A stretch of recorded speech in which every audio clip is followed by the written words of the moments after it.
The following podcast contains mature subject matter, adult themes, and may also contain profanity. You have been warned.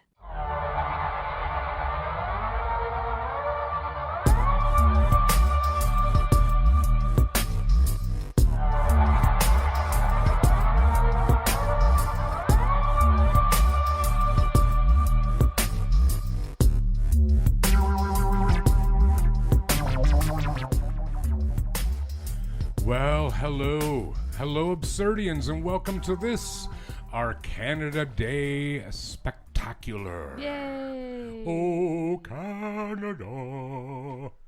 That was pretty good, That was something. Thank you. You have to sing it all in French. It'd take me a minute, but I know Well, it. it would take you it's for up sure there. a minute. It's that long. No, you don't have to do that. Okay, good, because I'm not gonna. Good. Welcome, everyone. Happy Canada Day, July 1st. Oh, this is coming out on July 2nd, Yeah, but so just pretend. day after. Yeah, it's good times. Good Yeah. times to be, interesting times to be a Canadian. Interesting times. But I would say good times, because I like that we're, rising to the call sort of thing. You know what I mean? Like, Yeah. we're not taking guff from that orange stain in the south. Orange stain. Yeah, that's kind. I'm being kind when I say it that way. Yeah. Yeah. It'll be an interesting next few years, but anyways, we Yeah. don't talk about that crap. It's always interesting. Yep. So, yeah. Are you going to do anything special for Canada Day? Nothing in particular. The arena in Elmira usually has a Canada Day stuff for the kids. Like what? Face painting, bouncy castles, Bull riding. That would be great. That would be great, actually. Yeah, like I don't know what they have this year, but I know they have a bunch of stuff going on down there, food trucks and things like that. Cake? So Will there be I cake? hope so. Ice cream? That'd be great. I'm going to get strawberries. Tomorrow? Mm-hmm. Where do you go for that? Wouldn't you like to know? I do. That's why I asked. Okay, so this will be my third time going there this year in the past 2 weeks. They're Hoffman's strawberries. You know where that is? I do. Just south of Heidelberg. Yep. Highly recommend. It's up to you if you want to pick your own. I personally think you're out of your mind if you choose that option. Yeah, that's because it's not for me. $5 a liter. Pick your own, or $7. Yeah. I'll pay the extra $2. Thanks. Yeah. You know. You don't have I'll to stand out in the steaming hot sun. I'll sweat on my own terms, and I ain't picking bloody strawberries. No. But they're good. Like I said, I've bought 4 liters so far. Okay. I think it's liters. Is that kind of like a quart? Yes. Yeah. Okay. Yeah. And they've been amazing. Amazing. Yep. And I cut them up. I macerate them. Yes, macerate is the word I use. Okay. You know what that is? Like devour? No, silly. That's masticate. Masticate. I do that publicly. Public mastication. No, macerate is when you put sugar on them. Oh, yeah. And because it kind of preserves them a Yeah. little longer, right? Yeah. But not a lot. I'd put a bit of that on. But then I just often eat them that way. Yeah. But I also did buy some squirty cream, as the English say. Squirty cream. You know, whipped cream. Yeah, man. Squirty cream. When my grandparents were still alive in Twillingate, Newfoundland, they lived on this cliff. We're just going to call it a cliff. And all surrounding there were blueberry patches. Oh, nice. And you could smell them. Like there was so much. I will never forget that. And you just go fill up buckets. Like Nan would have like the big giant ice cream pails that she'd get, and we'd just go fill them with blueberries for her because she couldn't get out the same. And we'd be sick on blueberries. But wild blueberries? Yeah. Oh, Oh yeah. my gosh, they're like tiny, but man, were they delicious. Those are fantastic for you too. Right? Delicious, and they were like a light blue, Yeah. like perfect blueberries. And they're all over Newfoundland, but. Yeah. Just thinking of that in particular is what we would do is come back and put them in a little bit of milk with sugar, and we'd eat them like that. And it was so good. Well, you've been to Dollarama. Yes. That one time. Yeah. You know how they have those Starbucks bottles of like coffee? Yeah. Pardon me. So I have one of those in my fridge, and I was thinking, I bet you that would go okay with strawberries. It would, actually. You know? A little bit of ice cream in there. Yeah, dude. All Thicken that action up. right. Let me know when you're putting that together. I don't and have I'll any come ice over. cream, though. That's the bummer. Oh. Well, Shoppers is right there. No, I know. Sobeys but is right Breyers blows. Yeah. Did you know in the Chapman's. States it's I like not even Chapman's. called ice cream? They can't call Breyers ice cream in the States because it doesn't have enough actual dairy product. Is it what, like a milk? I don't know. I ice don't milk? really want to know. Because the one that we buy for the kids is terrible, but they like it, and it's just called ice milk. Who? Is it Breyers? Selections. Well, so ice milk, that's what Dairy Queen is. It's not ice cream. Okay. There's nothing wrong with ice milk. No. It's just not cream. Right. But I'm saying Breyers in the States doesn't even have enough milk in it to be called. It's called like dairy product. Oh. But in Gross. Canada, no, it isn't. Another thing I found out too, since we're on the pro Canada thing, in Europe and Canada, chocolate must have at least 25% cocoa or cacao, whatever your bloody preference is, to be considered milk chocolate. In the Really? States, there's no such number. Because Hershey bars in the States, they wank. They're terrible. I don't like Hershey. No, chocolate. I don't either. But that's why. So they don't have that requirement. Well, look at that. But look at that. So, but I do like Chapman's ice cream a Chapman's. lot. Shaw's. Shaw's is Shaw's, really yeah. good.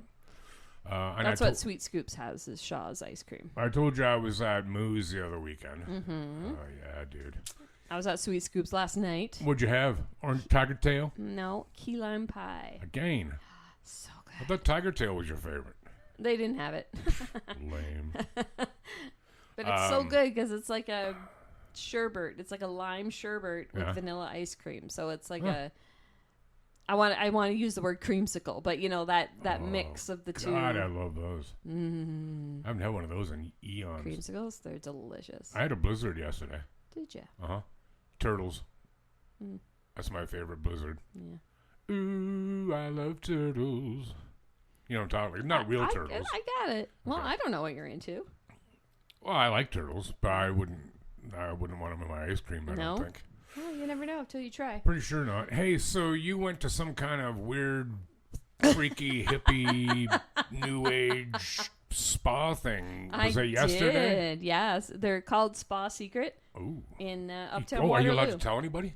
What? Should you be saying this? Why? It's a secret. Oh God. Well, didn't you say it's called Spa Yeah, Secret? yeah. Whatever. Oh, my God. It's just down the road from you, actually. No, wait, don't call me Ashley. Anywho, I got the honor Yeah. and privilege of going to check out their space and try out some of their whatever you call them, treatments. That's the word. What kind of treatments? The first thing we did was their sauna. Uh-huh. It was 170 degrees in there. Jesus. I hope that's Fahrenheit. It was, yes. 170? Yeah. Oh, I'd have lasted like 8 Whew. seconds and I'd have bailed. Well, it was 20 minutes. Oh. And I'm like, I can do it. But I got to 17 and I'm like, I can't. I gotta go out. Did you hallucinate or anything? No. Like, did you transcend time No. and space or No, anything? but I felt like I was gonna die. So I got that's out. almost as good. I went to they have like a hydration room where you can cool off and stuff. Yeah. And then you go to a steam room. Good. I enjoyed that. Okay. I enjoyed that. It was very cool. Couldn't see a damn thing. It was kind of terrifying, but I liked it. Because of the steam. Yeah. Okay. And you're just like dripping with sweat and it felt really nice actually. Yeah. Okay. And then from there we went into their salt cave. So it's you walk inside and the walls and the floor are all salt. Really? Yes. And it is unbelievable. Why? It just the air and the way it makes you feel. It's so relaxing. Is it hard? Does it affect your breathing? No. Really? Eh? No, not at all. Did you lick the wall or anything? That's exactly what Mark said. Well, He's it's like, can I lick the wall? Yeah, it's like a salt lick. Because if you're going to be in like 170 degree whatever sauna thingy, you're going to be losing some salt. Yeah. Get like a salt lick for horses. Right, and yeah, stuff. I got you. But no, they have like those anti-gravity chairs I don't know. What in does that there mean? where you can lay back in these chairs. They're Yeah. like anti-gravity. I don't know. What do you mean you float? Look it up. I will. It kind of feels like you're floating. How'd you hit upon this place? I have a wedding business. Yes, you do. Yes, if anybody needs someone to coordinate your wedding, I got you. I'm not allowed to advertise on this show. No, just kidding. And they reached out to me to have me come check out their space, Right. so I can recommend it to my clients and whoever. So Will you go back again? I would absolutely go back again. Would they charge you? I don't know. Would I be able to go? Yeah, Would they charge me? I don't know. How would I get there? Well, I'd probably take you. No, but I mean under what role? You could be my assistant. Oh yeah. Yeah, you could. You What- could come with me and be my assistant for the day. What after I'm not rubbing your feet or anything. That's not what I said. Rub my feet. Well, you said You assistant. can be my assistant, Yeah, so how you do I can know take what that part. means? You can take part of the treatments with me. That Okay, sounds so weird. one question, and this is not. Don't misinterpret the intentions behind this question. When you go through these things, are you naked? No. Bit of a drag. I mean, maybe you could, but Well, yeah. I was in a bathing suit anyways. Oh right. Because, I mean, you are sweating profusely. Not in the salt cave. That's more of a relaxing... You're in a robe and under a blanket on these chairs, and you hang out in there. We were in there for 45 minutes. You're in a robe and under a blanket after having just left, like, basically the inside of a volcano. Well, you rinse off. Yeah. You go rinse off, and then you can change if you want or whatever you want to do, and then you just go hang out in You this can room change for if you want to. You can leave your friends behind. Like that, you mean? Yes. Anyways. I wonder if we'll ever get sued for doing that. Nah, we'll be fine. Okay. We'll be fine. The famous immortal last words of the captain of the Titanic. But yeah, it's really fun. If I get the chance to go again, I will let you know. Please do. I would It go. was very cool. I could do without the sauna. The 170 degrees Damn straight. was a bit much. Yep. I did like the steam room. You like- But I was drenched by the end. Yeah, Like, yeah. drenched. But the salt spa was nice too. and then after the salt spa, do you like shower or anything before you? No. You don't really need to. No, because I already did beforehand, kind of. But Maybe I should- still went home and had a shower because, like, my hair was sweating. Like, everything was sweating. How do they keep the salt on the walls? I don't know.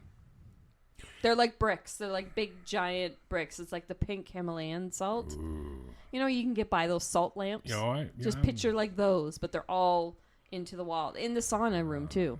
Is there Their walls are all pink salt. Is there like funky lights and trippy music? Yeah. I'll show you a video. They hand out LSD? They should. They didn't. They didn't. Yeah, it's probably for No. the best, really. No. But yeah, really nice spot. I recommend if anyone wants to go, reach out and I'll hook you up. Cool. I'll hook you up. That is cool. Yeah, since you didn't ask, I'm not really doing much of anything Canada. Like I said, I'm going to get strawberries. Yes. I think it's supposed to thunderstorm and such again tomorrow. Tomorrow? Oh, I thought think it was so. supposed to be nice tomorrow. Hang on. Hey, Echo, what's the weather for Tuesday? On Tuesday, July 1st in Waterloo, you'll see clouds with a chance of showers and can expect a high of 27 degrees Celsius and a low of 13 degrees. Oh, God. Yeah. So maybe. Huh? So maybe. Maybe. But I hope it does. Yeah. Because I'm going to go get strawberries, and I'm going to come home, and I'm going to make cauliflower soup, and I'm going to make chicken wings, homemade chicken wings. Like, the chickens aren't mine. Like, I didn't kill them, but everything else. Go butcher some chickens too after you get your strawberries. No, I couldn't really do that. I could do that if I had to, Yeah. but I'm not looking to kill any animals. And I'm going to make these funky potato things. Okay. Want to hear about it? Yes. Okay, good. So like a tatty fritter. Not entirely dissimilar. So you take like medium potatoes, like thin-skinned ones, not big bakey potatoes. Boil them, take them out of the boil, cut them in half like a cross, and then on a baking sheet put a little dab of olive oil, then some grated cheese, and do that for each of the potatoes you have, and then put the half potato on top and squash it down. Then put some more oil on top and some more grated cheese. I'm also going to put green onions on mine. And then you bake them, and they come out all crispy and shit. How could that not be good? That sounds amazing. Damn right. So that's Rod's plan for the day. All right. And I'm going to watch movies. Excellent. What are you It gonna is watch? excellent. Well, it's funny you asked that, Mel.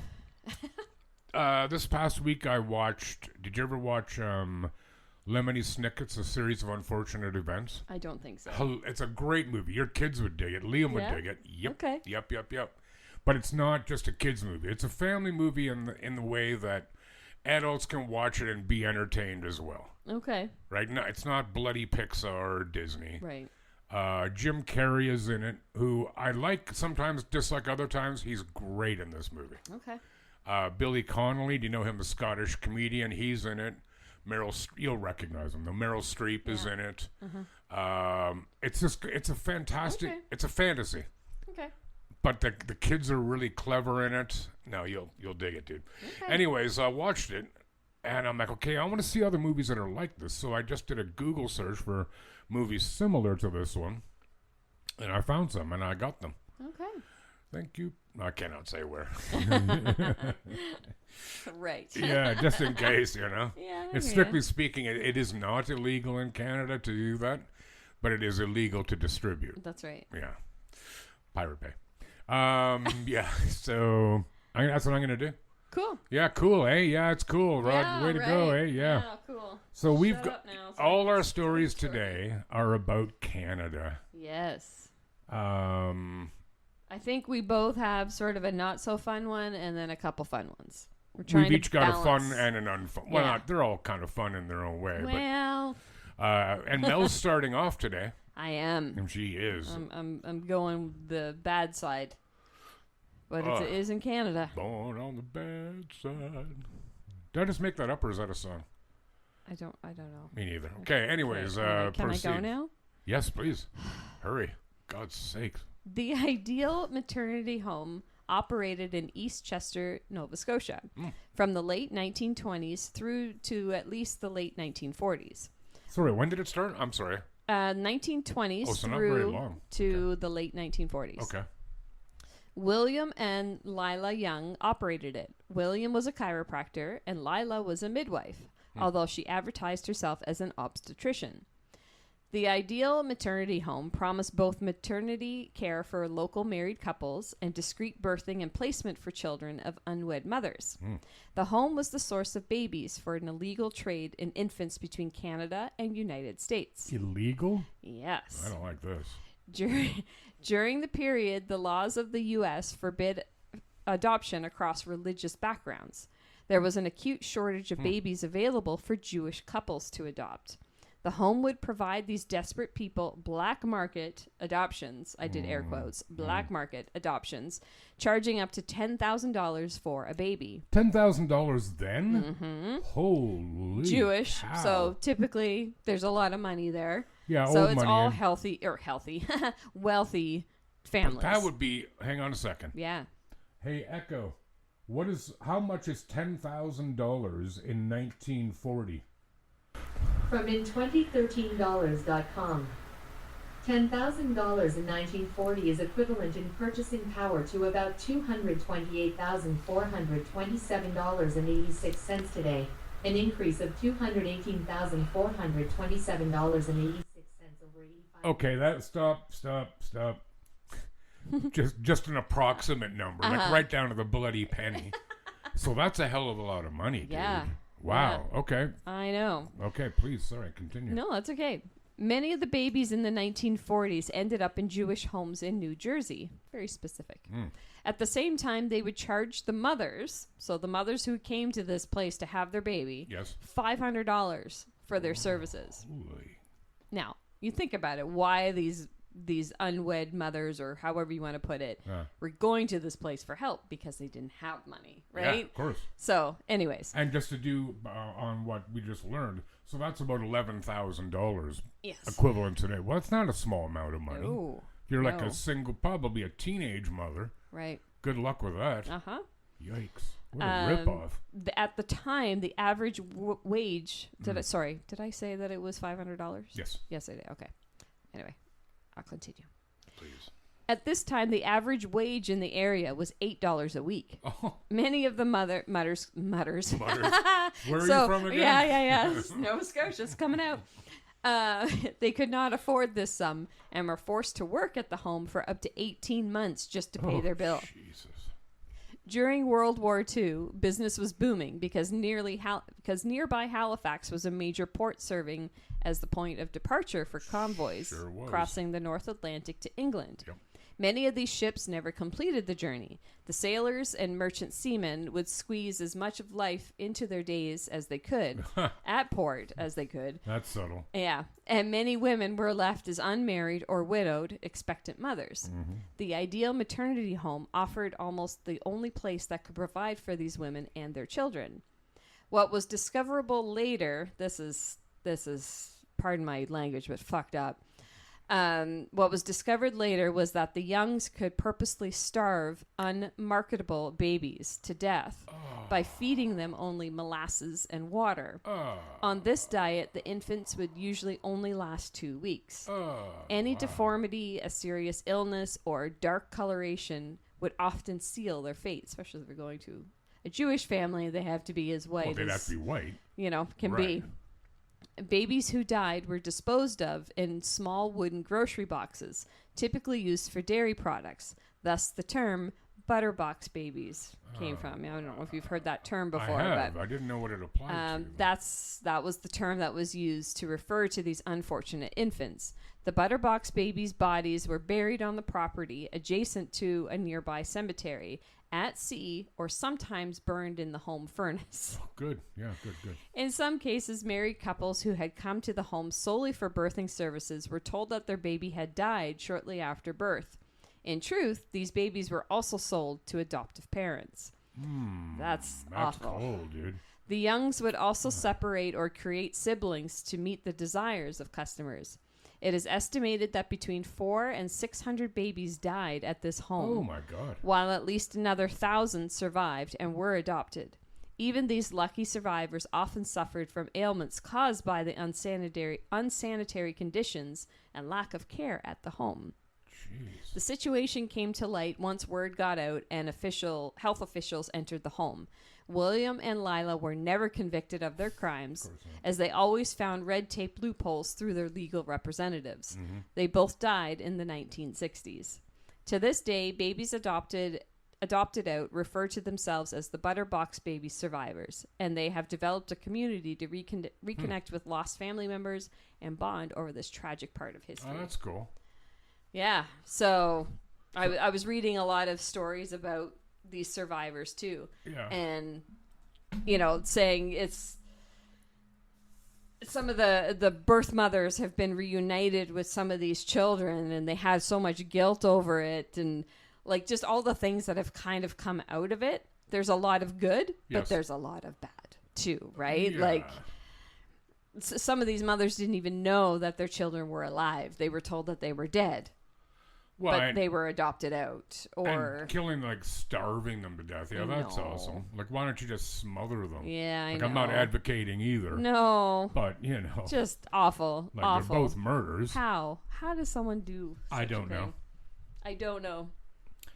And like the legal system was very lacking at the time, so there were certain things they couldn't go in and investigate these places because of their privacy. Right? So they got away with all these things for many, many, many years. Well, and let's start off with the initial absurdity of this, in that people who are Jewish couldn't adopt babies. Yeah. What kind of nonsense is that? Yeah. Like, and I'm not... Unless they were Jewish babies. Is that what it said? Yeah.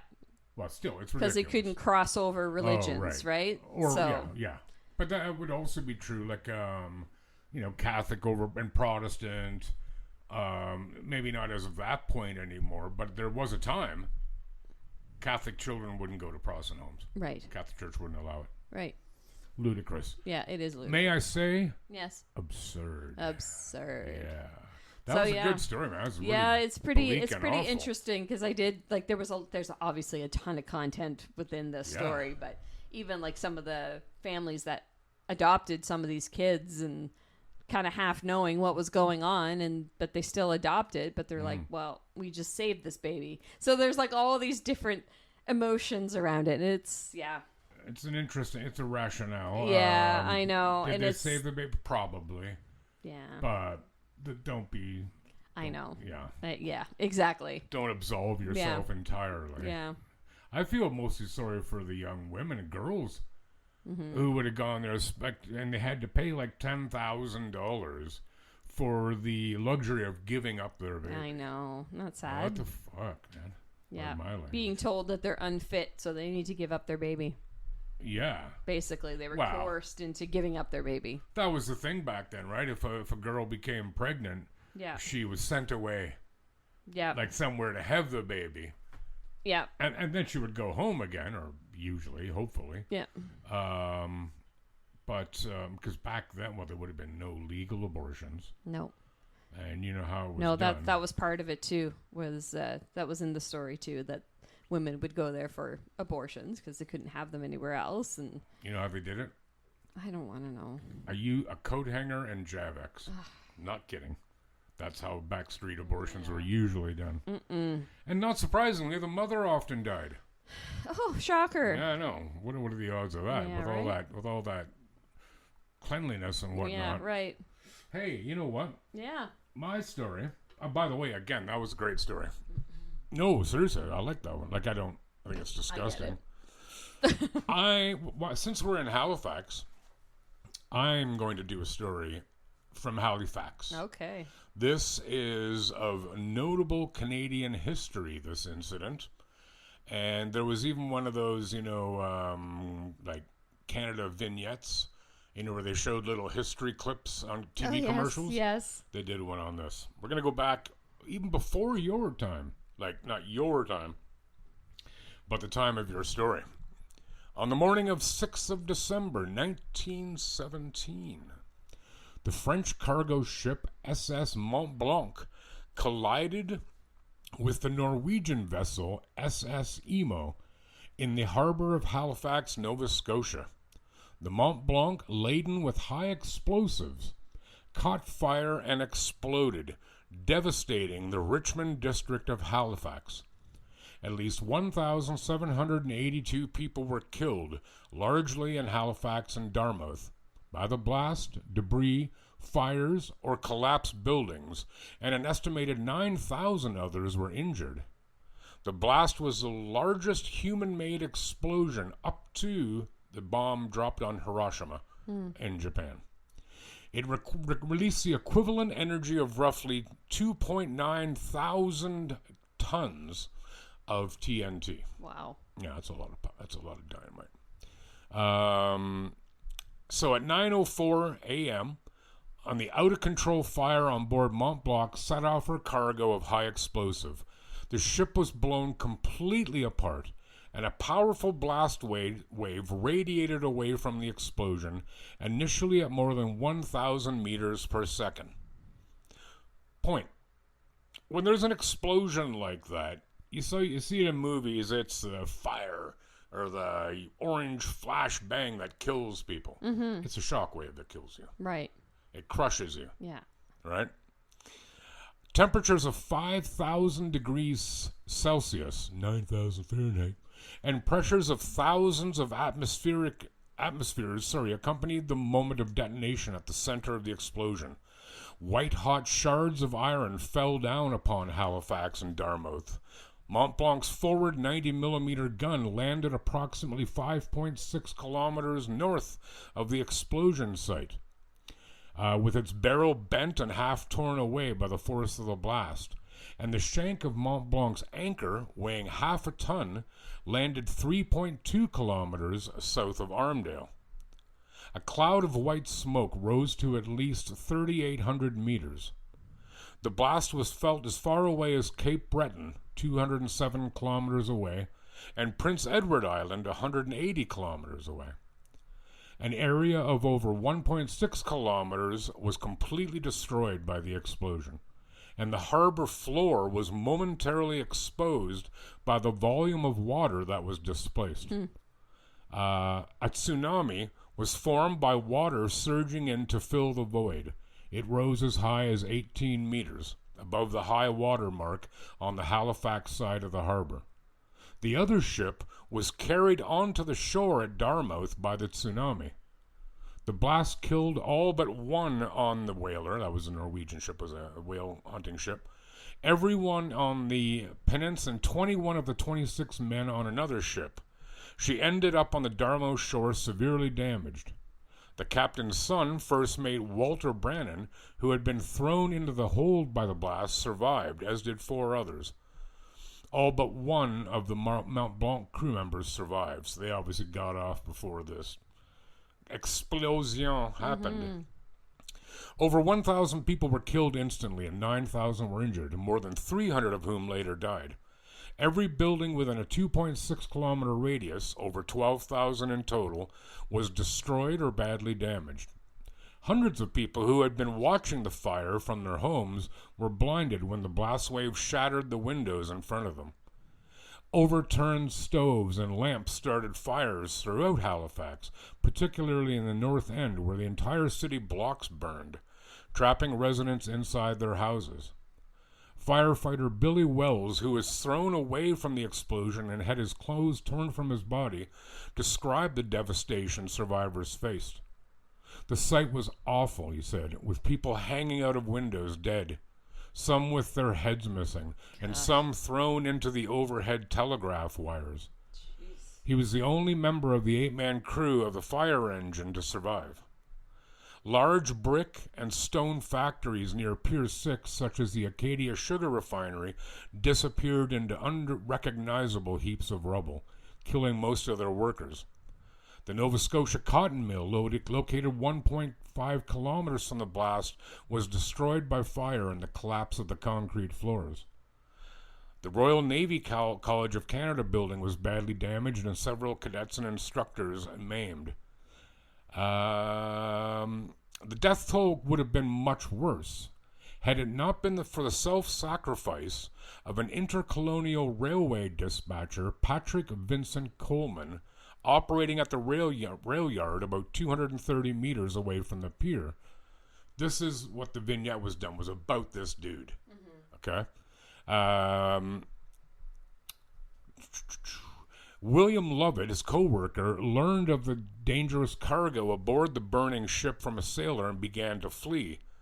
Coleman remembered that an incoming passenger train from St. John, New Brunswick, was due to arrive at the rail yard within minutes. He returned to his post alone and continued to send out urgent telegraph messages to stop the train. Several variations of the message have been reported, among them this from the Maritime Museum of the Atlantic. Hold up the train. Ammunition ship afire in harbour, making for Pier 6 and will explode. Guess this will be my last message. Goodbye, boys. Coleman's message was responsible for bringing all incoming trains around Halifax to a halt. It was heard by other stations all along the International Railway, helping railway officials to respond immediately. Passenger train number 10, the overnight train from St. John, is believed to have heeded the warning and stopped a safe distance from the blast at Rockingham, which saved the lives of about 300 railway passengers. Coleman was killed at his post. So, remember watching it. So the ship that was on fire, the crew booked because they couldn't fight the fire anymore. No. So this ship just kept moving in the harbor, and that's why people were getting the hell out of Dodge. Yes. And this guy was like, oh my God, like this thing's going to blow. Yep. This train's going to come into town. All those people are going to, like, they're going to be smoked. Yep. So that's pretty heroic. Yeah. But, like, I remember reading about how one guy, he was in, like, his little rowboaty thing or whatever, and he got blasted to the bottom of the harbor and then brought back up again by the force of the explosion. Really? So the harbor, all the water was gone from the harbor. Uh-huh. Like, briefly. Yeah. But holy Christ, man, cool how to watch. terrifying would that all be? No kidding. You know? So yeah, when people say, oh, Canadian history is boring, it's because they don't know any That's of it. right. Well, yeah. literally. Yeah. You yeah. know? They don't know it because they get their history from Hollywood movies. That's right. Because that's a cool story. That is a cool story. It is a cool story. I mean, terrifying, Yeah, but dude. cool. Yeah, dude. You know. Explosions have you ever seen the videos of like that explosion that happened in Beirut a few years ago with the fertilizer? No. Oh man, you should watch some of those videos to get an idea of like the magnitude of the sound wave, like the shock wave coming off of it. That's what gets you. Yeah. And there's a video. I'll see if I can find it and send it to you. But it's several different people taking pictures or recording the explosion and how the shockwave impacted them. Like one guy's on like a sea-doo in the Mediterranean off the coast, and he jumps off his sea-doo just in time as a shockwave goes over him. Jeepers. Yeah, man, it's cool. Like cool and terrifying. Yeah, I right. don't want to do it myself kind of way. Right. So yeah, man, that's Halifax. I love Halifax. Me too. It's a great city. It is. Yeah. You got something for us? Yeah. Is this gonna be happy? It's we're gonna end it off on a pleasant note. No starving babies? No starving babies. Okay. No Butterbox babies. Ooh, Butterbox. Butter. Nothing. Yes, let's. Sorry. Yeah, but I almost said that. I didn't even think about it and I cut it up. Okay, go ahead.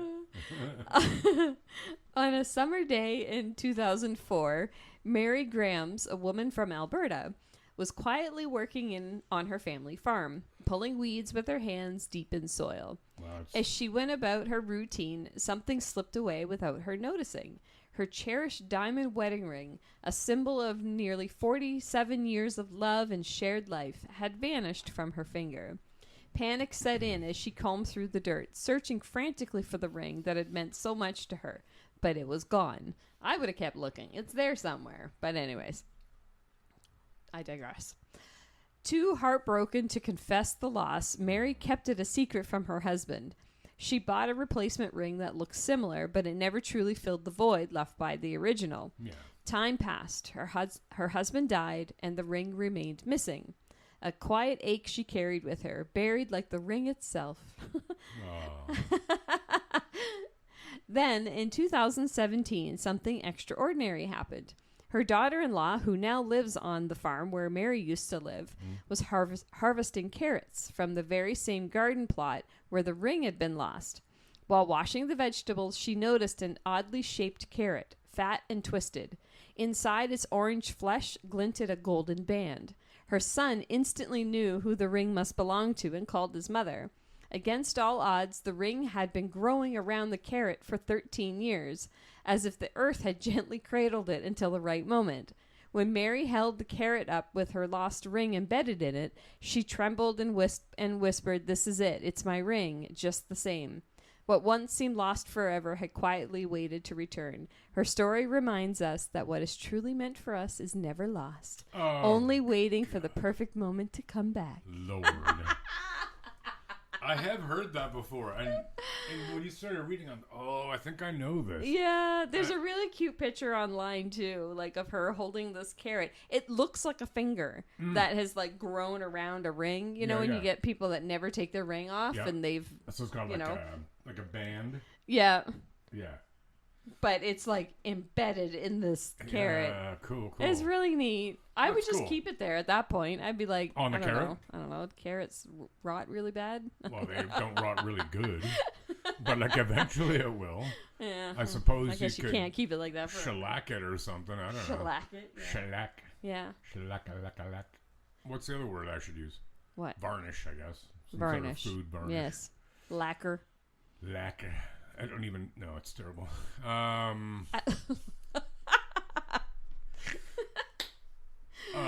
That's weird though, because you reminded me of this. So you know where Floridale is, of course. Of course. Floridale Church. It's moved. It's on the same street, but it was a little further down. The Mennonite Church? Yeah. Yeah. And my dad was playing baseball there, and I went along. And I'd have been, I don't know, like 12. And I was sitting in the car or whatever, and he had taken his rings off while he was playing. And he had a ring that was like a what do you call these? They called them like black diamonds or whatever. Okay. In it. And I just was looking at it, playing with it or whatever. And I dropped it. Oh, no. But I'm in the car, right? Okay, yeah. We could not find it. Like, we looked, like, mostly him, Sure. but looked on the ground outside. Like, but the car door was closed. Never found it. Really? Not a clue. And it wasn't like an expensive ring or whatever. But, I mean, I still felt bad, but it was an accident. Of course, Like, yeah. but he wasn't mad at me or anything. Not that I know. Maybe he's resented me all these Maybe. years. You never know. That Bert. But, weird, eh? That is weird. Like, you know, for this woman, you know, I could go in the ground and as you start digging to look for her, you're actually burying it, Yeah. right? I wonder if it fell in like the the compartment where Are like you the talking about my seatbelt goes. dad's ring? Dude, Yeah. we have been down this road, not you and I, but, Like it must be in the car somewhere, in the belly of the car somewhere. well, wherever that car is now. Well, no yeah, I idea. know. Like, I I know. guarantee they don't still have But it. still. Oh, speaking of finding things, sorry to cut you off. That's right. I found my tripod. Where was it? It was in the coffee table in our living room because there's little doors on the side, or little drawers on the side. Uh-huh. And I went in there looking for something else, Yeah.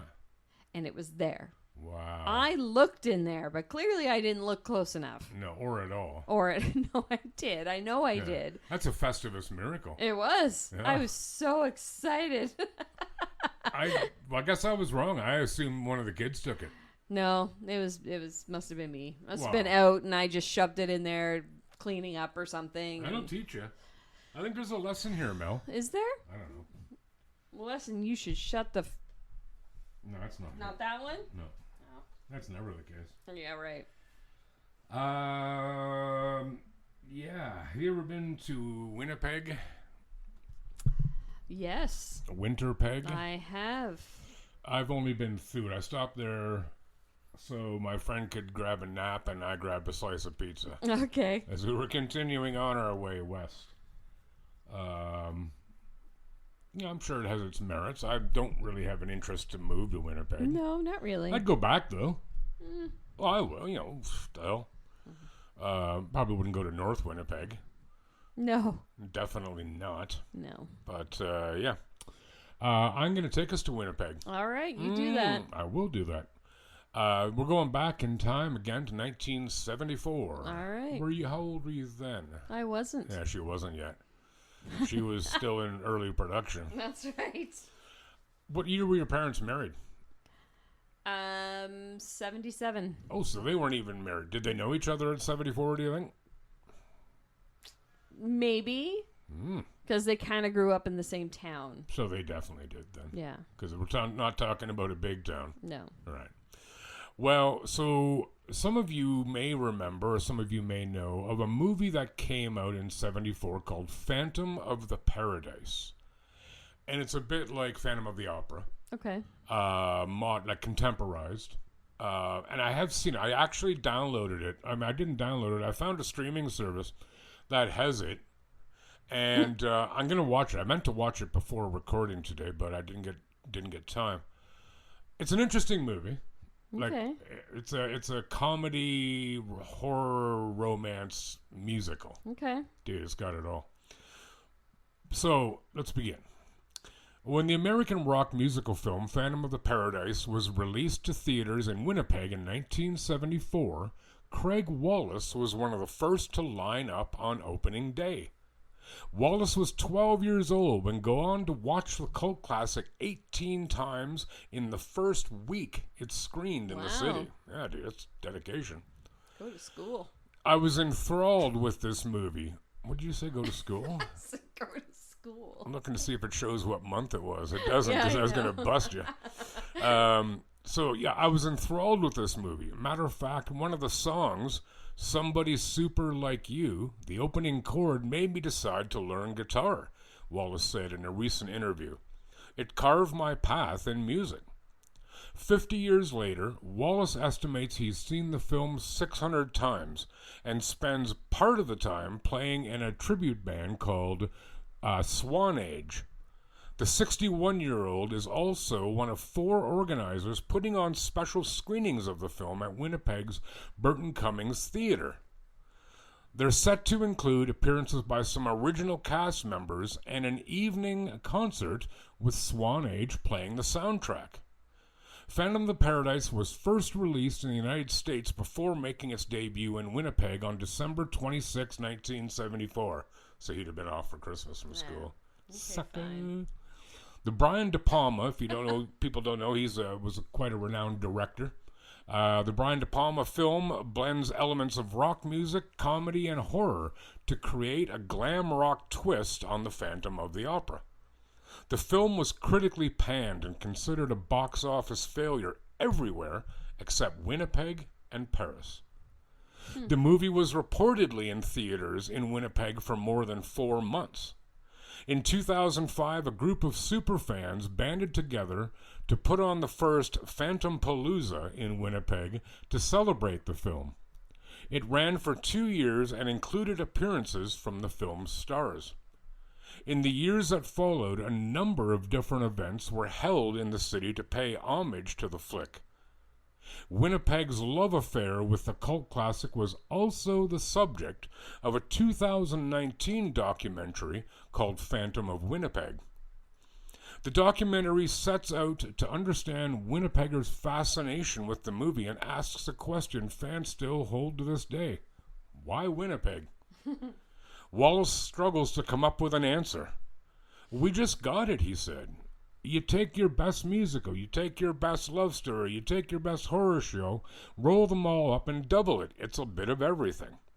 Decades later, Rod Warkentin, hey, there's another Rod. I guess 10. Also grapples with explaining the draw the film had in the city. Warkentin first saw the movie when he was 10 or 11 with his sister and cousin. At the time, he didn't know he would go to plan the first Phantom Palooza. The movie was good. The soundtrack was good. Winnipeg's a musical town. We appreciated that, he said.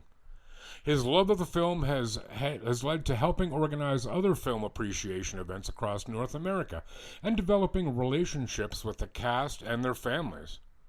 As part of the film's 50th anniversary, Workington is part of a team who organized a public screening of the Phantom of Winnipeg documentary and a Q&A with filmmaker Kevin Smith. You know Kevin Smith? Mm-hmm. You know what I'm talking about? Dogma, Mallrats, Clerks. Oh, yeah. The director. Yeah. He went to Winnipeg to be a part of this. Okay. Yeah. Who shares Winnipeg's love of the film and is featured in the documentary. The evening was to be hosted by Peter Elbling, who played a lead member in the movie. The events were expected to draw thousands from across Manitoba and around the world. Organizers said fans from England, Australia, Japan, and Ireland were set to attend. I can't watch it anymore, he said. I have been so inundated for the past 20 years with the promotion of this film. But it's the relationships he's formed with the cast and fans that keeps him coming back for more. I have a responsibility to the friendships and promoting the movie. Interestingly, in another article I read about this, the group Daft Punk, those two guys, they're French, right? Like proper French, not from Quebec French. They met at a screening of Phantom of the Paradise in Paris. No way. So that's cool. Yeah, so they share an affinity for this movie as well. I'm gonna watch it again. I might watch it tomorrow. Okay. One of the guys in the movie, you might recognize him from other things, and he was a very successful songwriter, particularly for other people. His name is Paul Williams. Short, blonde. Most of the stuff that I would reference would be older, so I'm not sure if you'd get it. Like, take that as a backhanded compliment. I know. But if you saw me, like, oh, okay, that's him. You might recognize him. Did you ever see the movie Smokey and the Bandit? No. Okay, well, let's forget it then. No. Hilarious movie, by the way. Ridiculously stupid, but hilarious. Okay. Anyways, he's in it. So it's an interesting movie. I will actually in our next episode, I'll tell you what I thought of the movie. Okay. After watching. Hopefully it's not like Scooby-Doo. Or better yet, Gilligan's Island. Because you watch Gilligan's Island as a kid, you're like, this is awesome. And then you go back and watch it as a adult, and you're like, was I an idiot as a Was child? I high? Like, was I stupid? Did my parents, was I in for special evaluations and shit? Did everybody make fun of me? Oh, some shows age better than others. Yeah. Right. Yeah. Because how did they keep the radio working on Gilligan's Island? I've never watched Gilligan's Island. Shut up. So I You are know. a millennial. Yeah. You're a Generation A or whatever they're called now. You've never watched Gilligan's Island? I've never watched it. No. Jeez, I don't know what to do to you. Either make you watch that or put a spider down your back. Maybe both. So I forgot to say this at the beginning of that story. My friend Trevor Hill, who actually lives in Winnipeg. Well. I know, he's from Elmira originally. Okay. But he's in the Canadian Armed Forces and currently serving at the NORAD base Got it. in Winnipeg. Yep. And when he was home back, I guess it was in the fall, went out for wings, went to Morty's. What? And he was telling me about this. And I knew about the movie, of course, but I had no idea that this was such a huge thing in Winnipeg that, everywhere else is like, movie was out of the theaters in like 2 weeks, and there it ran for 6 months. That's crazy. I know, that's so weird, how it took root there, how it somehow struck a chord. Yeah, strange. But yeah, so anyway, thanks to Trevor for inspiring that, for providing me with that info. Yeah. We like that. We do like that a lot. Remember I told you about the guy who lived in Alberta, the most northerly point in the world, and he chose a smaller bedroom because it was further north, making him the most northern person on Earth. That's it. That's the same guy. Okay. Yeah. So yeah, man, that's our Canada Day special. I think we did some Canadian, eh? Yeah, we did. Yeah, some good, some not so good. Highs and lows. It was a roller coaster of a ride, really. Yeah, emotional roller coaster. I hate roller coasters. Hate them. Really? Hate them. Really? I love them less because I'm old and I get Fragile. motion sickness very easily. Oh, yeah. So I just feel really uncomfortable. Like, well, I'm tall, I'm big. yeah, They're not really built for everybody, right. so I feel shoehorned in there. And then I'm like, as I'm tall, I'm like, whatever's above me, is my head gonna go under it? Right. Because I don't really know how I want to die. But on a roller coaster isn't one of the ways. Isn't in the top 10. Not even top 100. No. Well, I don't have a list, but I have a feeling it wouldn't make it. No. But no. So yeah, those are. God, we get off topic hard. Now you're on the trolley. Decapitated by a roller coaster. On a roller coaster, yeah. So we hope you all had a wonderful Canada Day. Hope you stayed safe.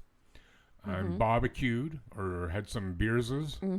Or whatever you want to do. Whatever you want. If you want to lie in your bathtub with a big bag of, I don't know, what do you call that stuff? Candy floss. Is that what you do? I don't know. Don't know? No, I don't. No, I don't know. But I would. Would you? Yeah, I don't. See, I had to think of the name because I hate to call it cotton candy because that's the American term. I call it candy floss. That sounds cooler. Whatever. I'm going to bring you some. Where are you going to get it? I'll get it. Don't worry. Oh, yeah. Okay. Everybody heard that? She's going to bring me some candy floss. Yeah. Remember when she talked about the fun dips? It only took me 7 years to get those. And I'll bring it next time. I'll bring you some What color? cotton candy. Not too much, yeah. Yeah. No, it's too hard on you. Okay. I can just feel my fucking teeth singing already. No. I love it. It's good stuff. It's good, but people like heroin too. That doesn't mean it's okay. Hey. So Mel's gonna give you a little message, and you should follow her word. She knows what she's talking about. Well, sometimes I do. She does. But with this, absolutely. Do it. Yeah. Go check us out on Facebook. Go check us out on Instagram. Follow us. Share us. Send us messages. Say hi. Yeah. Go give us some 5 stars on all the streaming platforms. And too, share. Yes, Be please. a Share Bear. Was there a Care Bear called Share Bear? There should have been. No. No. I'm not I don't up think on my so. Care Bears. No. Did they have powers? Yes, they have powers. Did they shoot things out of their chest? Yes, they did. God, yeah. that's creepy. Isn't that great? I've never watched it. So good. I remember having a dream when I was a kid that I went up in my cloud car because that's what they rode in. Of course. And I went up and hung out with the Care Bears. Did they like you? Yeah. Really? We were all hanging out and they were showing me some stuff. And they didn't tell you to beat it, like to get lost? No. I was a kid. Yeah, I know, but even then. Anywho. Well, I was just gonna say something really important. Were you? No. Oh yeah. So those of you maybe didn't see it on the socials, on Insta and Facebook, but Mel discovered another place that has Old Vienna, aka OV, on tap. I know. Wild Wings in Elmira. Just happened. We went in there. Me and my husband and my son were there the other day. Where's Addie? She was at a birthday party. Oh, okay. So we take advantage of those times No, where I get it it. can just be us. Yeah. So anyway, I was asking the girl, like, what do you got on tap? And she's going through, and she said OV, and I just went, wait, did you just say OV? And she goes, yeah. And I'm like, really? And then she said the amount of people that make comments about them having OV, she's like, it happens all the time. Well, I'm because it was such a... I don't know. It's probably considered like a dad or a grandpa beer. Like well, back in the day, yeah. like when I was a kid, it would have been a dad beer. Yeah. Well, even my husband, he goes, how old are you? But now like, you hadn't should had it shut up. before, had you? On draft. I think I've had it before. Okay. Long time But it's ago. good. It was very good. Yeah, so I'm it's a like, I'm great- going to have it just because. Yeah. Oh, it's a So, great draft yeah. beer. Yeah. And what's your buddy's name? Fox dude, Scott Fox? Yes. He commented. You saw that? Oh, no, I didn't see On that. our Instagram. I replied back. And I'm telling, because I learned a few years ago, pre-COVID, that in Stratford, Ontario, OV at the time anyway, was the number one draft beer. And you can buy bottles or cans. It's fine. Oh, yeah. I prefer it draft. But see, that's back in it. So when I started drinking, there was only like 8 beers that you could buy. Right, yeah. Right? Yeah, That was yeah. it. Yeah. And OV was one of them. Yeah, it was really good. I know. It's fun. So there's a Wild Wings just up the street from me here. I wonder if they have it. That's what I was wondering. Because it's a chain, Yeah. right? Oh, my God. Anyway, I thought I should put that out there. That's Yeah. good news. Cool. Good news. Did you have more than one beer? No, I just had one. Okay. I was gonna- driving. I was going to so- ask you what your other beer was. No. Yeah, so again, happy Canada Day, everyone. Yes. And if you're in Quebec, happy Moving Day, because that happens on the same week. Uh-huh. People, you know that? Mm-hmm. Okay. Yeah, and hopefully we'll see you back here again real soon. Yeah. So please take care of yourselves and one another. Bye. Bye. Yeah.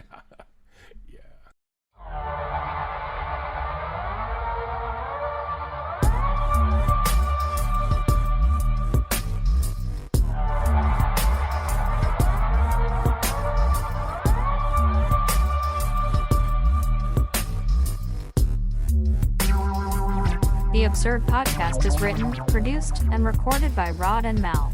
Music by Audionautics.com.